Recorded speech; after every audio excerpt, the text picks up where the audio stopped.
Twelfth की biology class में हमने स्टार्ट किया था लेसन नंबर 6 वंशागति का आणविक आधार। उसमें आपने देखा था कि आनुवंशिक पदार्थ की कैसे खोज हुई थी, डीएनए की स्ट्रक्चर क्या थी। और पिछली क्लास में आपने पढ़ा था वाटसन और क्रिक का मॉडल जो उन्होंने दिया था डीएनए का डबल हेलिक्स मॉडल के बारे में आपने देखा था।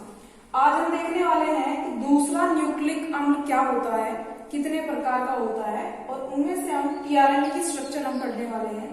चलिए स्टार्ट करते हैं। आरएनए जो कि दूसरा न्यूक्लिक एसिड होता है जिसका पूरा नाम क्या होता है, राइबो न्यूक्लिक एसिड।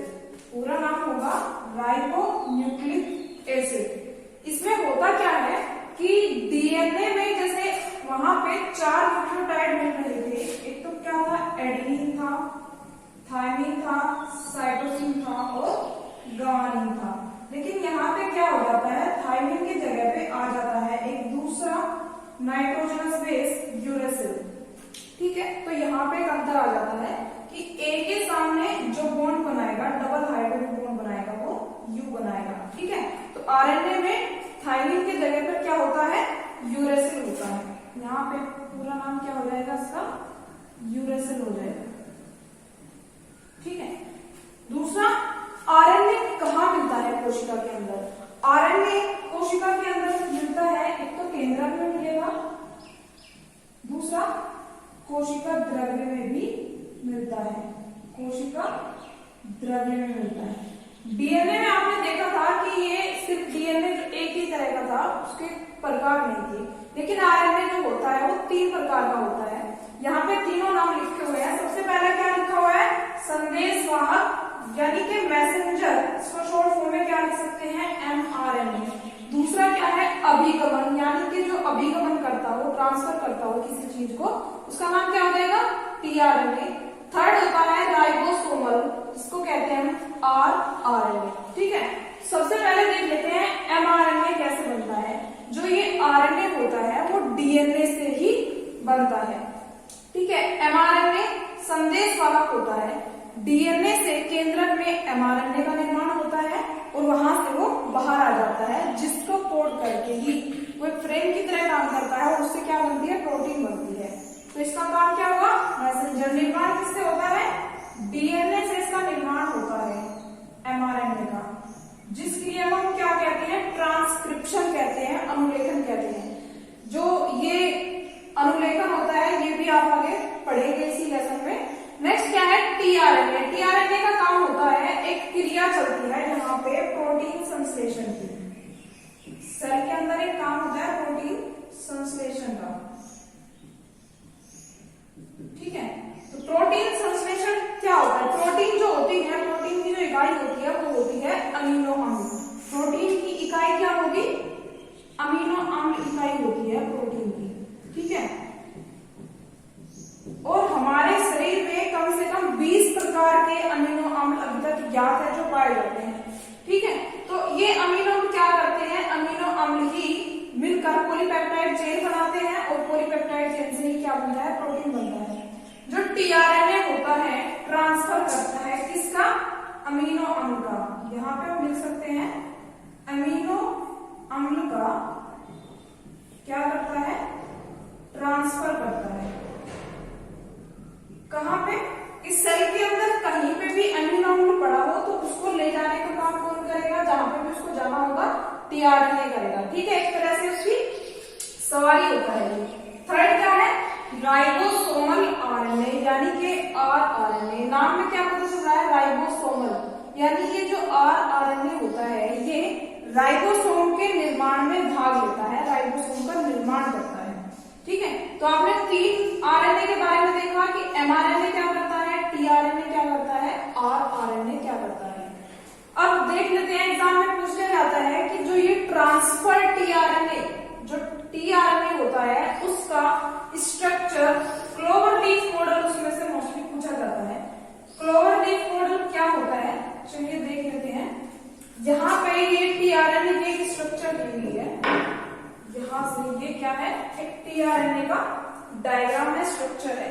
इसमें देखिए टीआरएनए कैसे दिखाई दे रहा है, क्योंकि ये भी एक पॉलीन्यूक्लियोटाइड श्रृंखला होता है आरएनए भी, तो इसकी दिशा भी कैसे होगी, 3 प्राइम से 5 प्राइम, जैसे कि आपको डीएनए में बताया गया था। कुछ की क्या हो जाती है 5 प्राइम से 3 प्राइम, जैसे कि एमआरएनए होता है तो उसकी दिशा क्या होती है 5 प्राइम से 3 प्राइम होती है। अब यहाँ पे देखिए एक 3 प्राइम सिरा है और दूसरा 5 प्राइम सिरा है, लेकिन ये जो है एक सिंगल स्ट्रैंडेड स्ट्रक्चर है। कैसी है? सिंगल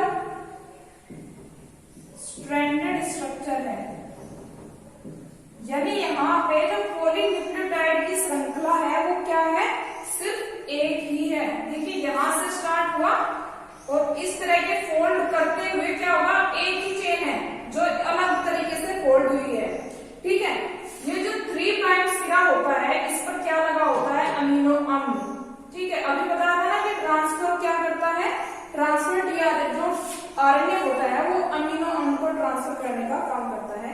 तो जब ये इसको ट्रांसफर करता है तो अमीनो अम्ल यहाँ पे आके लगता है, तो ये क्या हो जाएगा, अमीनो अम्ल की साइट हो जाएगी।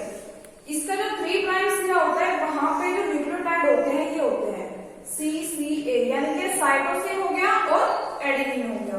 ठीक है, अब देखिए इसमें 5 भुजाएं मिलती हैं, 1 2 3 4 और एक हो गई 5। ठीक है, अब इन भुजाओं के नाम क्या होते हैं, सबसे पहली भुजा देख लेते हैं, इसका नाम होता है टी साइज सी भुजा। टी साइज सी भुजा का काम क्या होता है कि ये टीआरएनए को राइबोसोम से बांधने का काम करता है। क्या करता है, टीआरएनए को राइबोसोम से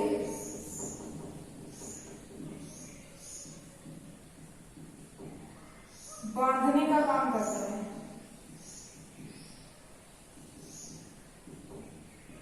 ठीक है, ये हो गई टी साइज सी भुजा का कार्य। यहाँ पे ये जो साइट है, ये वाला जो हिस्सा होता है ये है क्या, राइबोसोम पहचान स्थल, यानी कि ये बताता है कि राइबोसोम पर कहाँ जाके उसको बंधना है, रखना है। ठीक है, दूसरी जो भुजा होती है इसको कहते हैं परिवर्ती भुजा। इसका कोई भी कार्य ज्ञात नहीं है और परिवर्ती का मतलब ये है कि ये भुजा बनती रहती है और विलुप्त होती रहती है, यानी कि ये फिक्स नहीं होती, कभी बन जाती है और कभी खत्म हो जाती है। तीसरी जो भुजा होती है उसको कहते हैं एंटीकोडोन भुजा। ठीक है, और ये जो स्थल है यहाँ पे ये क्या होगा, एंटीकोडोन स्थल होगा, एंटीकोडोन स्थल होगा। ठीक है, इसमें क्या होगा कि यहाँ पे जब ये राइबोसोम पे जाके लगेगा और राइबोसोम पे क्या लगा होता है इस तरीके से, ये क्या हो गया, एक राइबोसोम हो गया और यहाँ पे क्या लगा हुआ है, एमआरएनए लगा हुआ है, तो यहाँ पे आके ये कुछ इस तरीके से लग जाता है। ठीक है, तो ये मैच करता है, यानी कि जो एमआरएनए होगा उस पे क्या होगा, उसके जो कोडोन लगे होते हैं। अभी एमआरएनए के बारे में देख लीजिए आप थोड़ा सा। मान लीजिए क्या है, एमआरएनए है जिसकी दिशा क्या होती है 5 प्राइम से 3 प्राइम होती है और उस पर जब न्यूक्लियोटाइड लगे होंगे GCA CU GCA U GCCA U, इस तरीके से क्या होंगे, न्यूक्लियोटाइड लगे होंगे और इस ये 3 के कोडोन में होते हैं इस तरीके से। ठीक है, तो इससे मैच करता हुआ ये क्या करेगा, एक अमीनो अम्ल को कोड करता है, एक अमीनो अम्ल को कोड करता है और इसी के हिसाब से यहाँ पे क्या होता है, एंटीकोडोन होता है। तो यहीं से मैच होके ये क्या करता है, अमीनो अम्ल को लेकर जाता है। ठीक है, तो ये कौन सी भुजा होगी, एंटीकोडोन भुजा। अब देखते हैं अगली भुजा क्या होती है, डी भुजा।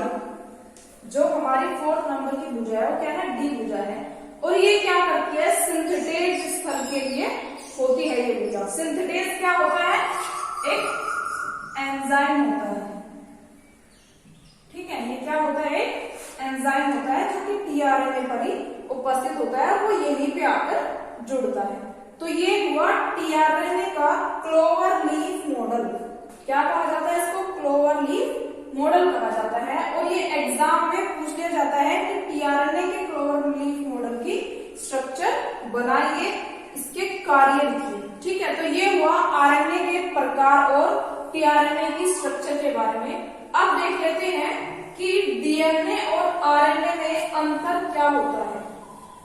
डीएनए और आरएनए में क्या अंतर होता है।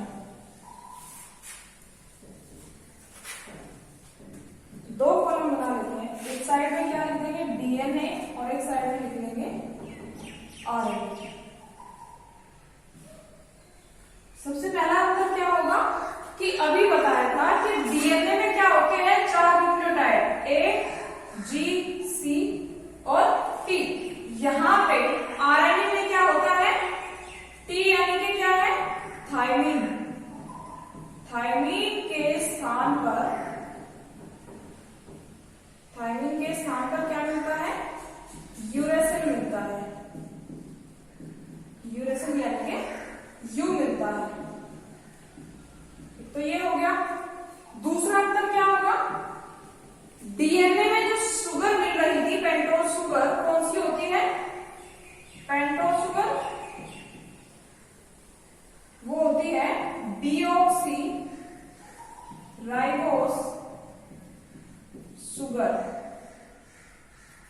ठीक है, और यहां पे कौन सी मिलेगी राइबोस शुगर। तीसरा अंतर क्या होगा, डीएनए जो होता है अधिकांश जीवों में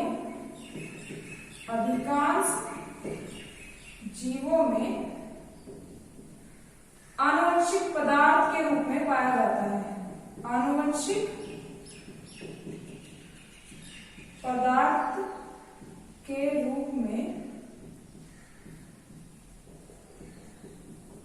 पाया जाता है। और आरएनए केवल किसमें कुछ ही जीवों में कौन से में किसमें विषाणु में आनुवंशिक पदार्थ के रूप में मिलता है। नंबर 4 क्या हो जाएगा डिफरेंस इन दोनों में कि डीएनए केवल एक प्रकार का है और यहां पे आरएनए कितने प्रकार का है 3 प्रकार का आरएनए पाया जाता है। दूसरा जो डीएनए होता है वो कहां पे मिलता है केंद्रक में मिलता है। केंद्रक के अलावा माइटोकॉन्ड्रिया में भी मिल जाता है और क्लोरोप्लास्ट में भी मिल जाता है। और आरएनए केंद्रक व कोशिका द्रव्य दोनों जगह मिलता है। तो ये क्या हुए डीएनए में और आरएनए में अंतर है। एक और अंतर यहाँ पे क्या हो जाएगा, जो डीएनए होता है डीएनए गुणसूत्र के रूप में पाया जाता है। किस रूप में पाया जाता है गुणसूत्र के रूप में, जिसमें क्या होता है डीएनए प्लस क्या हो जाता है हिस्टोन प्रोटीन हो जाते हैं। और यहाँ पे आरएनए गुणसूत्र के रूप में नहीं पाया जाता। ठीक है, ये हुए डीएनए और आरएनए में अंतर। आरएनए के प्रकार क्या होते हैं ये भी आपने देख लिया। आज की क्लास के लिए इतना ही। प्लीज वीडियो को लाइक कीजिए और चैनल को सब्सक्राइब कीजिए।